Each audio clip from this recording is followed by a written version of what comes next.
And now the Minister of Special Duties and Intergovernmental Affairs, George Akume, has reiterated the efforts of the federal government in cultivating and maintaining a robust working relationship with relevant stakeholders on the matter of special duties and intergovernmental affairs in all three tiers of government by proposing the establishment of National Council of Special Duties and Intergovernmental Affairs. Akume, alongside other stakeholders at the National Stakeholders Conference on Special Duties and Intergovernmental Affairs, preferred ways to strengthen the local government level and to give them more access to resources. Benedict Uko tells us more. Experience under Nigerian federalism and how it operates has shown that the local government, the third tier, is the weakest, though it is the nearest to the people.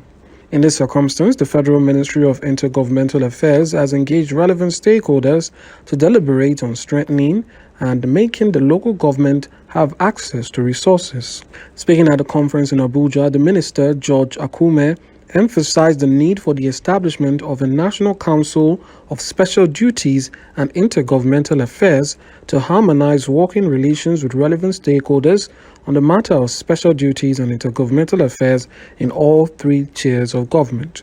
Having been at the helm of affairs of the ministry for about 4 years now, come to realize that the absence of a critical structure or vehicle or mobilization of stakeholders for prompt action had somehow hindered the pace of the ministry in discharging its activities, particularly with respect to intergovernmental relations.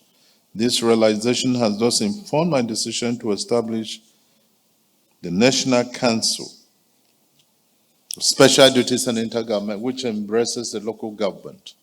I believe by the time we finish from here, we'll rush in a memo to the Federal Executive Council for appropriate action. Most of our people live in the rural areas. And if we get it right, then the drift, the urban-rural migration would have been properly checked. The Minister of Youth and Sports Development, Sunday Dare, spoke about the need to rejuvenate local government relatively to youth development. For me, I speak as a voice for the youth of our country. Having at almost 95 to 100 million youth, we need to keep most of them in the rural areas, at the grassroots.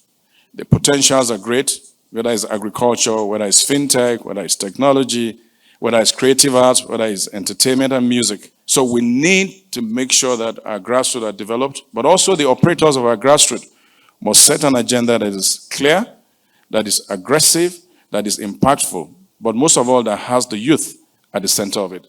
The Chairman, Senate Committee on Intergovernmental Affairs, Yusuf A. Yusuf, the Chairman, Senate Committee on Federal Character and Intergovernmental Affairs, Senator Abba Moro, and other lawmakers spoke about local government autonomy, sensitization, and mobilization of the grassroots, amongst other matters. When these things were presented, to say, Nolge even came and protested against it. This to tell you that, the potential that we have in the local governments must be unlocked. And it has to be unlocked through proper sensitization. And there is no agency of government that will sensitize better than the intergovernmental, because the intergovernmental has to create avenue for what I call, cooperative and consultative federalism. Against the backdrop of the unfortunate rejection of the local government autonomy bill by a sizable number of states across the country. And it is one of those anachronisms of our system, not surprisingly, a situation where a state house of assembly will reject a bill to give it autonomy. But because we are an evolving society, it is my hope that with sensitization conferences as this, our people will come to understand what they are losing by refusing to free themselves. But I can assure you that as long as I remain in the National Assembly, I will continue to return that bill to the front burners of discourse. I think with proper sensitization, we need to learn what the implications of our actions are. Because I believe a lot of these state lawmakers don't even know the implications of what they've done.